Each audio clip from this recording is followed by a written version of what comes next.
6 വർഷമായി എൻ്റെ കല്യാണം കഴിഞ്ഞിട്ട്. ഈ 6 വർഷത്തിനിടയിൽ വെറും 4 മാസം മാത്രമാണ് ഞാൻ എൻ്റെ ഭർത്താവിൻ്റെ കൂടെ സന്തോഷത്തിലും സമാധാനത്തിലും ശാരീരികമായ സുഖത്തിലും ഞാൻ ജീവിച്ചിട്ടുള്ളത്. അതിനുശേഷം വളരെ പ്രയാസത്തിലും കഷ്ടപ്പാടിലാണ് ഞാൻ ജീവിക്കുന്നത്. ഒരു പെണ്ണിൻ്റെ സങ്കടമാണ്. ഞാൻ ചോദിച്ചു, എന്തു പറ്റി?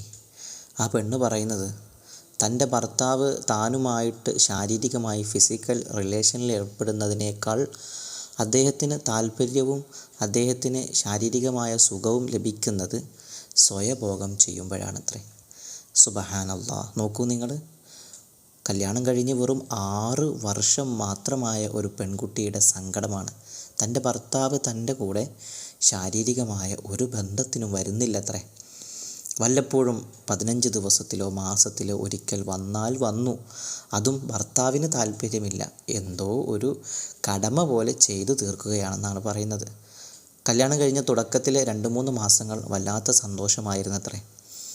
ഞാൻ ഒരു ദിവസം ഭർത്താവിനോട് ചോദിച്ചു, നിങ്ങൾക്ക് എന്താണ് പറ്റിയത്? ഭർത്താവ് വളരെ ഓപ്പണായിട്ട് പറഞ്ഞത്രേ, എനിക്ക് സ്വയഭോഗം ചെയ്യുന്ന അത്ര സുഖം നിൻ്റെ കൂടെ ബന്ധപ്പെടുമ്പോൾ എനിക്ക് ലഭിക്കുന്നില്ല എന്ന്. അള്ളാഹു അവരുടെ ദാമ്പത്യ ജീവിതം നന്നാക്കി കൊടുക്കട്ടെ. മുഅ്മിനീങ്ങളെ, നമുക്കിടയിലൊക്കെ പല ആളുകളുടെയും ജീവിതത്തിൽ നടക്കുന്ന ചില പ്രയാസങ്ങളാണിത്. ആണായാലും പെണ്ണായാലും സ്വയഭോഗം അധികരിച്ച് കഴിഞ്ഞാൽ അതിൽ മാത്രം ജീവിതം ഒതുങ്ങിക്കൂടുന്ന ചില ആളുകളുണ്ട്. അവർക്ക് ഭർത്താവിൻ്റെ സുഖം വേണ്ട, അല്ലെങ്കിൽ ഭാര്യയുടെ സുഖം വേണ്ട. അവർ ആ സ്വയഭോഗവുമായിട്ട് പൊരുത്തപ്പെട്ട് ജീവിക്കുകയാണ്. അത്തരം ആളുകൾ നിങ്ങളുടെ കൂട്ടത്തിലുണ്ടെങ്കിൽ, അതല്ലെങ്കിൽ കല്യാണം കഴിയാത്ത ചെറുപ്പക്കാരോ ചെറുപ്പക്കാരികളോ എൻ്റെ ശബ്ദം കേൾക്കുന്നുണ്ടെങ്കിൽ, നിങ്ങൾ അമിതമായി സ്വയഭോഗം ചെയ്യുന്നവരാണെങ്കിൽ, അതല്ലെങ്കിൽ നിങ്ങൾ സ്വയഭോഗം നിർത്താൻ ആഗ്രഹിച്ചിട്ടും ആ ഒരു പ്രവണത നിങ്ങളിൽ നിന്നും നിൽക്കാൻ കൂട്ടാക്കുന്നില്ല, അതല്ലെങ്കിൽ എത്ര നിർത്തിയിട്ടും വീണ്ടും വീണ്ടും അത് നിങ്ങളുടെ മനസ്സിനെ വല്ലാതെ വേട്ടയാടുന്നുണ്ടെങ്കിൽ, അത് നിർത്താൻ പറ്റുന്ന നല്ല ഒരു അമല് ഞാൻ പറഞ്ഞു തരാം. പല ആളുകളുടെയും സങ്കടങ്ങളും പ്രയാസങ്ങളും കേട്ടതിൻ്റെ അടിസ്ഥാനത്തിലാണ് ഞാൻ ഇങ്ങനെ ഒരു അമല് നിങ്ങൾക്ക് പറഞ്ഞു തരുന്നത്. അള്ളാഹു നമ്മുടെയൊക്കെ ദാമ്പത്യ ജീവിതത്തിൽ വലിയ സന്തോഷവും സമാധാനവും നൽകട്ടെ. പല ആളുകളുടെയും സങ്കടമാണ്. അള്ളാഹു എല്ലാത്തിനും ഒരു പ്രതിവിധി, ഒരു സമാധാനം നൽകട്ടെ. ഇൻഷാ അല്ലാഹ്. സ്വയഭോഗം ചെയ്യുന്ന ആളുകൾ അത് നിർത്താൻ ആഗ്രഹിക്കുന്നവരാണെങ്കിൽ ഇൻഷാ അല്ലാഹ് മനസ്സുകൊണ്ടും ശരീരം കൊണ്ടും നിങ്ങൾ ഒരുങ്ങുകയാണെങ്കിൽ വളരെ നിഷ്പ്രയാസം നമുക്കത് മാറ്റിയെടുക്കാം. അള്ളാഹു തൗഫീഖ് നൽകട്ടെ. ഇൻഷാ അല്ലാഹ് ഞാൻ ഈ പറഞ്ഞു തരുന്ന അമല് 11 ദിവസത്തെ അമലാണ്. മുടങ്ങാതെ 11 ദിവസം നിങ്ങൾ ചെയ്യുക. അള്ളാഹു തൗഫീഖ് നൽകട്ടെ. ഇതിന് വേണ്ടത് എന്താണെന്ന് വെച്ച് കഴിഞ്ഞാൽ, ആദ്യം ഒരു തൗബ ചെയ്യുക. അള്ളാഹുവേ, ഞാൻ ചെയ്ത സ്വയഭോഗങ്ങൾ, അതല്ലെങ്കിൽ ഞാൻ ചെയ്ത തെറ്റുകളൊക്കെ പൊറുക്കണമല്ല. നല്ല ഒരു റാഹത്തും സന്തോഷമുള്ളൊരു ജീവിതം ഇവിടെ നിന്ന് അങ്ങോട്ട് എനിക്ക് വേണം അല്ലാഹ് എന്ന് ആത്മാർത്ഥമായി ദുആ ചെയ്യുക. ശേഷം ഈ അമല് ചെയ്യാൻ തുടങ്ങുക. ചെയ്യേണ്ടത് 11 ദിവസമാണ്.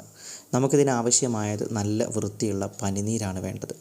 നമ്മൾ കടയിൽ നിന്നും മേടിക്കുന്ന ചില പനിനീരിൽ വെറും സുഗന്ധം മാത്രമേ ഉണ്ടാകൂ, നമുക്കത് കഴിക്കാനൊന്നും പറ്റില്ല. അങ്ങനെയുണ്ട്. വെറും സുഗന്ധം, ആൽക്കഹോളൊക്കെ യൂസ് ചെയ്തിട്ടുണ്ടാക്കുന്ന പനിനീരുകളുണ്ട്. അത്തരം പനിനീര് നമുക്ക് വേണ്ട. നല്ല ക്വാളിറ്റിയുള്ള നമ്മൾ ബിരിയാണി, നമ്മൾ ഭക്ഷണം പാകം ചെയ്യുമ്പോൾ അതിലേക്ക് ഒഴിക്കാൻ പറ്റുന്ന നല്ല പനിനീരാണ് നമുക്ക് വേണ്ടത്. നമുക്കിവിടെ അമൽ ചെയ്യേണ്ട രൂപം, ഈ പനിനീര്, ഒരു കുപ്പി പനിനീരുണ്ടെങ്കിൽ അതിലേക്ക് ഒരു കുപ്പി വെള്ളം മിക്സ് ചെയ്യുക. 1 ലിറ്ററിൻ്റെ കുപ്പി വെള്ളം മിക്സ് ചെയ്തിട്ട് ഈ പനിനീരും വെള്ളം കൂടി മിക്സ് ചെയ്തതിലേക്ക് നമ്മൾ ഹബീബായ റസൂലുള്ളാഹി സ്വല്ലല്ലാഹു അലൈഹി വസല്ലമ തങ്ങളുടെ പേരിൽ ഒരു 11 ഫാത്തിഹ സൂറത്ത് ഓതി അതിലൂതുക. സംസാരിക്കാൻ പാടില്ല, അങ്ങനെ വേണം ഓതാൻ. അതിനുശേഷം നമുക്കൊക്കെ അറിയാവുന്ന ലാ ഹൗല വലാ ഖുവത ഇല്ലാ ബില്ലാഹിൽ അലിയുൽ അദീം എന്നുള്ള ആ ഒരു ദിക്റിനെ 101 തവണ എന്ത് ചെയ്യണം? മന്ത്രിച്ച് കുപ്പിയിൽ ഊതണം. എല്ലാ വികാര വിചാരങ്ങളെയും നിയന്ത്രിക്കാൻ ഇത് വലിയ ഒരു മരുന്നാണ് മുഅ്മിനീങ്ങളെ. അതുപോലെ തന്നെ യാ ഹഫീളു യാ അല്ലാഹ്, യാ മുഹൈമിനു യാ അല്ലാഹ്, അള്ളാഹുവിൻ്റെ പരിശുദ്ധമാക്കപ്പെട്ട അസ്മാഉൽ ഹുസ്നയിൽ നിന്നും വളരെ പവർഫുള്ളായ 2 ഇസ്മുകളാണിത്.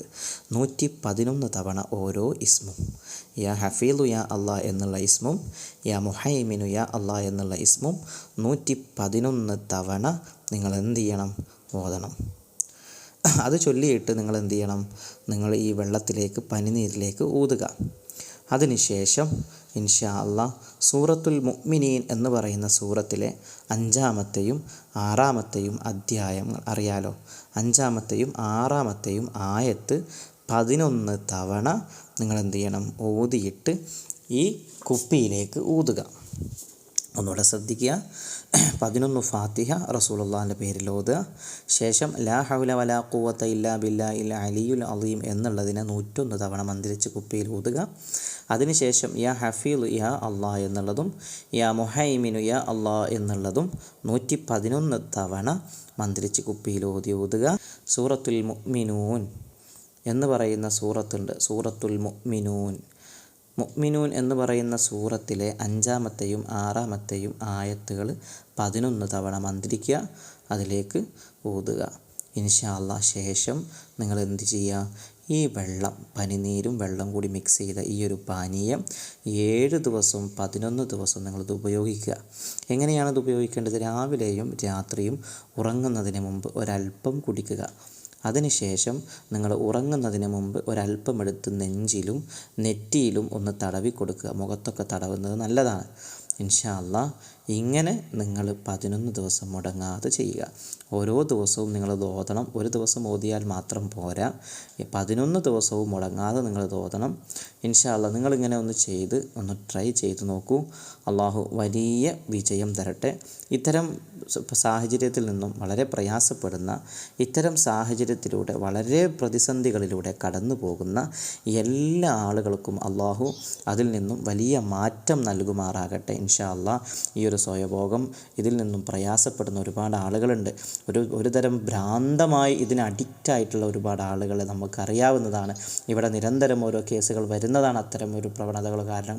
ഇൻഷാ അല്ലാഹ് അത്തരം പ്രയാസങ്ങളൊക്കെ അനുഭവിക്കുന്ന എല്ലാവർക്കും അള്ളാഹു വലിയ മാറ്റം നൽകട്ടെ. ഇൻഷാ അല്ലാഹ് ഇബാദത്തെടുക്കാനും മോശം ചിന്തകളെ ഇത് ബാധിക്കുന്നുണ്ടെങ്കിൽ ഇൻഷാ അല്ലാഹ് നിങ്ങളിത് ചെയ്തോളൂ. അള്ളാഹു നിങ്ങൾക്ക് എന്തായാലും ഫലം തരും. ആ ഫലം തരുമെന്നുള്ള നിയ്യത്തോടു കൂടി നിങ്ങൾ ചെയ്യുക. ഇൻഷാ അല്ലാഹ് നിങ്ങളൊക്കെ എല്ലാവരും നമുക്ക് വേണ്ടി ദുആ ചെയ്യുക. ഇർബദ് മീഡിയ കുടുംബത്തിലെല്ലാവരും നമുക്ക് വേണ്ടി ദുആ ചെയ്യുക. പരിശുദ്ധമാക്കപ്പെട്ട റമളാനു ശരീഫാണ് നമ്മളിലേക്ക് കടന്നു വരുന്നത്. മുഅ്മിനീങ്ങളെ, പാപങ്ങളിൽ നിന്നും മോചനം ലഭിച്ച് പാപങ്ങളൊക്കെ മാറ്റി നിന്ന് ഇബാദത്തുകളെ കൊണ്ട് മാത്രം ധന്യമാക്കേണ്ട മാസമാണ്. ഇൻഷാ അല്ലാഹ് അള്ളാഹു നമ്മളെ എല്ലാ പാപങ്ങളും പുറത്ത് ഇബാദത്തിലും നിസ്കാരത്തിലും മറ്റ് ഖുർആനിലൊക്കെ ലയിച്ചു ചേരാൻ നമുക്കൊക്കെ തൗഫീക്ക് നൽകട്ടെ. ഇൻഷാ അല്ലാഹ് നമ്മളെ മജ്ലിസുകൾ ആരും മറക്കണ്ട.